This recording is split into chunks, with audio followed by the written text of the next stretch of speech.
Welcome boys and girls, Christine here with a discussion about the Dark Elves in Total War Warhammer 3 Immortal Empires and why it would make perfect sense for them to be the third race that is going to be part of the Slaanesh DLC. The second race is very likely going to be the High Elves, but the third race, I think it would make perfect sense for it to be the Dark Elves. One of the reasons behind this has to do with Decala's character. As I mentioned in other videos, she's a former princess of Nagarath. So it would make sense to have a Dark Elf update as part of that DLC, one way or another. That is a thematic reason. The other thematic reason is that if there is a race in the game that has something of a close relationship, you could call it, with Slaanesh, it would be the Dark Elves. Be it Morathi or Malice Darkblade, you do have that kind of dynamic between the Dark Elves and Slaanesh. I mean, heck, Malekith even summoned Nakari, or tried to summon Nakari into Wolf One. It didn't quite work out the way Malekith intended it to work out, but still, you have that kind of lore dynamic between the Dark Elves and Slaanesh in Warhammer Fantasy lore. Now, a third reason has more to do with the way the Dark Elves work as a race in the game. See, Dark Elves as a race, unlike Slaanesh and unlike the High Elves, work exceptionally well within the context of the Warhammer 3 meta. I'm quite serious on this. I know that their racial design at the moment is not necessarily appreciated by everyone. A lot of people do dislike the way the current slave system works, or rather a bunch of people who really abused the slave system back in Warhammer 2 dislike the fact that Creative Assembly changed it. But I do think the slave system and their overall mechanics do work fairly well within the context of a Warhammer 3 campaign, in a way many other races don't. And that is a good selling point, as far as I see it, with regards to the Dark Elves, because you could they could rework Slaanesh, they could rework the High Elves, and I do believe that they do. They should rework both Slaanesh and the High Elves, but with regards to the Dark Elves, they don't necessarily need to do as much for the Dark Elves as they need for those other races. And that would be a crucial selling point from my perspective with regards to why it would make sense for the Dark Elves to be part of this DLC. Because it would allow Creative Assembly to focus on other things in the DLC as opposed to just having to take a race like, say, Norska and completely rework it from the ground up, because Norska would absolutely need that kind of racial rework to be viable. And it just makes sense from a financial standpoint, from a development standpoint, for them to focus on having two races that need reworks and a third that doesn't really need a rework so much as they need an update. But let's talk about the Dark Elves, the things they do well in the game, and the things where Creative Assembly could improve matters. But I do emphasize, the Dark Elves do not need a complete overhaul as race. They do need some balance changes, some updates, but not necessarily a complete overhaul from my point of view. So one of the things that makes Dark Elves work exceptionally well is the fact that their economy is very good when it matters. Like, they have access to a lot of economic power for looting, sacking settlements. They have these right benefits that can give them even more post-battle loot. They have black arcs that can increase the amount of post-battle loot or looting and sacking elements in a radius. They have that unique recruitment system where they're focusing on naval dominance. Heck, they can literally print money using the slave system and open markets. And they also have instant construction, but it is about managing these slaves. That's why I think the Dark Elves work very well as a race. This is obviously based on the Chaos Dwarf system. I do think Dark Elves actually work better than the Chaos Dwarves in this respect, because Chaos Dwarves can be a bit slow to build up things, whereas Dark Elves do get on the ground running very, very quickly, end up having a fantastic level of power, be it economically or militarily. So in terms of military power, they can get Black Ark Corsairs through any Black Ark at tier 1 the moment you can get it. You can get every Dark Elf hero at either tier 2 or tier 3, and you can also increase capacity for the most part at tier 3. The only exception to this is if you're playing Morathi, in which case you can only recruit K-Knight Assassins at tier 4, but you do have a replenishment hero, you have a training hero, you have a mage. We could use a mobility hero for the Dark Elves, absolutely. But between Black Ark Corsairs, Dark Shards with shields, Dread Spears, which are pretty solid line holders, all things considered, even having artillery, you do end up with a fairly good early game roster. Magic, melee capability, hero capability, variety of armies, it's all really good from the perspective of the early game. With some vulnerabilities as well. It's not like just it's free power. You do need to go out there and fight. You do need to gain slaves in order to really make it work. But if Warhammer 3's meta, campaign meta right now, is focused on that kind of early game dynamic, then from that perspective, Dark Elves end up working exceptionally well given the current Warhammer 3 meta. What are some of the problems that I think Creative Assembly should address with the Dark Elves? Well, first off, we gotta talk about some of the units you have. Like early on, as I said, great unit variety, great unit capability, but later on it does become a problem because with the exception of like Black Dragons, a lot of the higher tier units like Blackguard of Nagron or Hargonef Executioners just aren't really good enough. I mean, you look at Blackguard of Nagron, right? This realistically should be a tier 3 unit. It's not really the greatest units. It's very expensive. You don't necessarily know. I'd rather recruit more units of Black Ark Corsairs or Dark Shards with shields than recruit a single unit of Blackguard of Nagron. So maybe some incentive should exist with regards to recruiting Blackguard of Nagron or Hargonef Executioners or going with a different playstyle. Their cavalry does leave quite a bit to be desired because yeah, Dark Riders and Dark Riders with repeater crossbow, they have their situational usage, but very, very limited. There are some useful things, to be sure, in terms of cavalry, like Cold One Knights or Cold One Dread Knights, but you have a tier 5 cavalry unit, which in itself is not really a great dynamic over there. Like, Dark Elves do have a great growth situation, but I've played a lot of campaigns as them, and I haven't really bothered with their cavalry all that much. So the kind of long-term roster situation is not especially great, so I think Creative Assembly should improve that. Viability of units, more units, of course. People could talk about, well, what kind of units could they add? I'm sure they could conjure something up, you know, from obscure lore sources or something like that, along those lines. It's not like they haven't done that before. It's just worth pointing that out.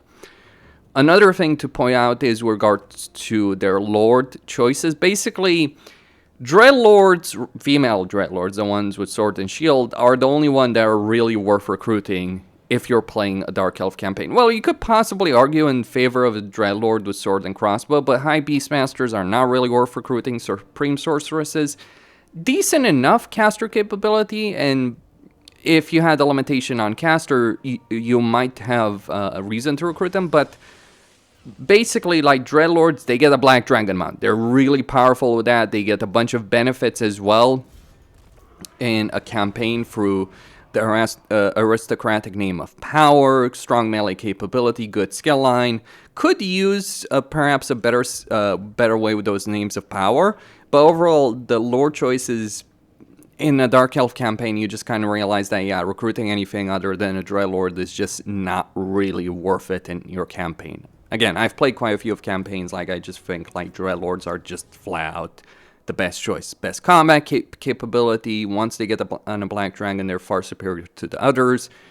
It just ends up working very well. So maybe better incentive structure for using other lords would be very welcome. Because you look at some other races, you have reasons to use different lords, depending on what you're going for, what kind of focus you want. In some cases, better than others, to be sure. Like in some cases, you do have obviously like Khorne, who also has the same kind of issue with like one lore choice, the Bloodspeaker. But then again, there's reasons to use other lore choices as Khorne. It's just like the campaign benefits of that one lore choice are just phenomenal.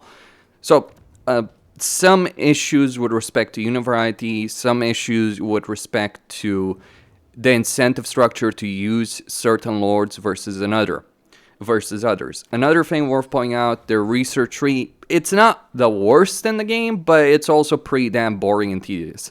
Because you always want to get the Black Arc growth benefits, because the faster you can grow your Black Arcs, the stronger you'll be, and the more Black Arcs you get at the higher tier, you'll be better off for it.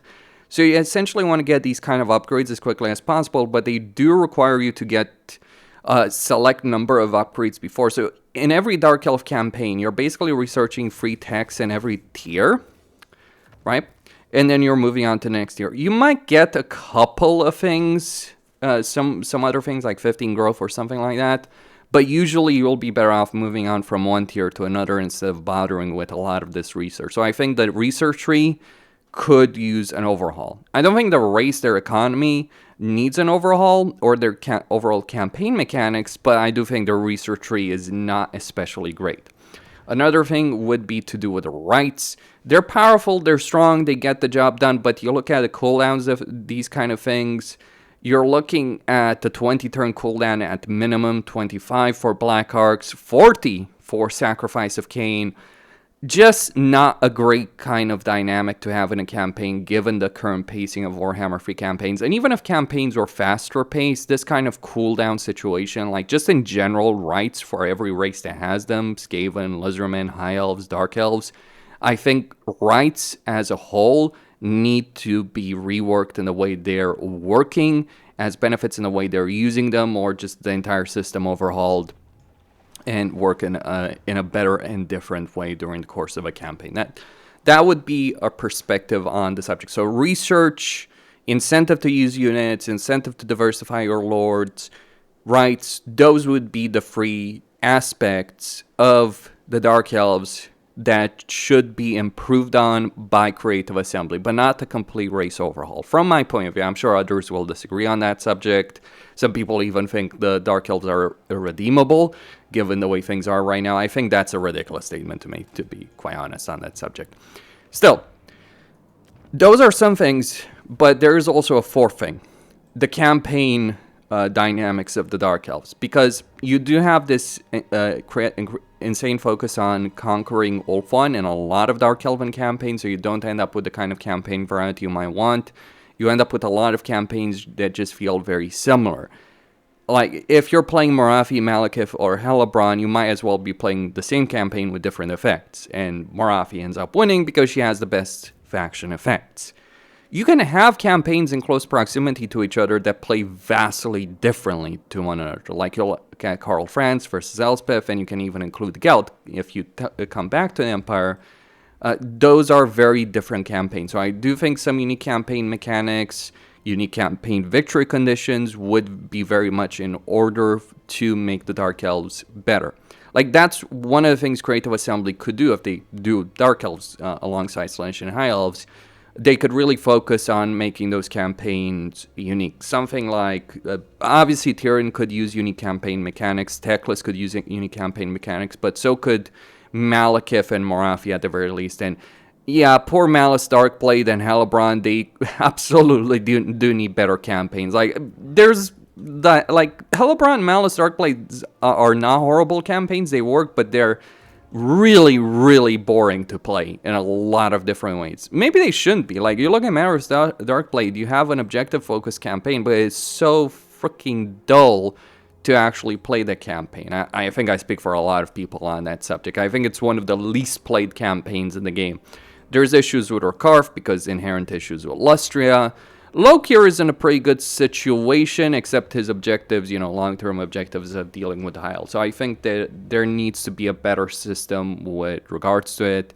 And maybe we could have Eternity King Malekith as a campaign mechanic on that subject, balancing Dark Elves and High Elves. Just some ideas on that subject matter of what his campaign could be about.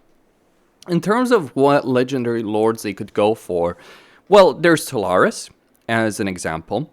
There's another one, like you have Harganeth Executioner, you have You have the head of the Black Guard of Nagron. Those could be either legendary heroes or legendary lords, and you also have the final option, which is Shadowblade. So they could go with either Shadowblade, Talaris, the third one. So there are choices that Creative Assembly could go for with respect to what characters exist as either a legendary hero or legendary lord. So they have really good choices for legendary heroes. They have good choices for legendary lords.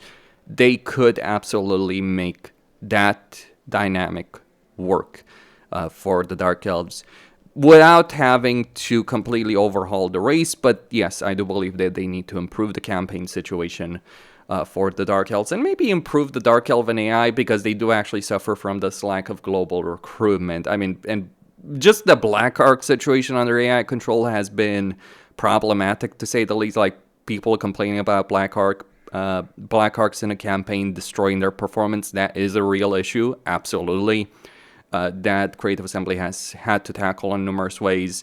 I still think it's a bit of an issue, because you either end up with the Dark Elves being really weak or destroying your campaign performance. So something on that subject does need to be handled. Maybe some local recruitment capacity increases inherently, like instead of just 2, you could have 3 local recruitment slots. Something along those lines. Maybe a port could give an extra local recruitment capacity. I'm just offering ideas on that subject of what Creative Assembly could do with regards to the Dark Elves. But I think it makes perfect sense for them to focus on the Dark Elves. I think it makes perfect sense for them to be added as part of the Slaanesh DLC. But let me know what you guys think on this subject. I know that there are other races people would like to see as part of a DLC. So Norska is obviously one that a lot of people are talking about that they would like to see on that. Then you have the vampires, but I think undead in general are gonna be reworked with Nagash. So I would be very surprised if Nagash doesn't come in Warhammer 3. So I think Vampire Counts, Coast, Tomb Kings, those should be. It would make most sense to do that with regards to Nagash. If they do decide to do Nagash, I think it would be weird if they didn't release Nagash. That's my perspective. Costin signing out. Don't forget to subscribe, like, and enable notifications, and stay tuned for more. Hope you all enjoyed this video, and I'll see you next time.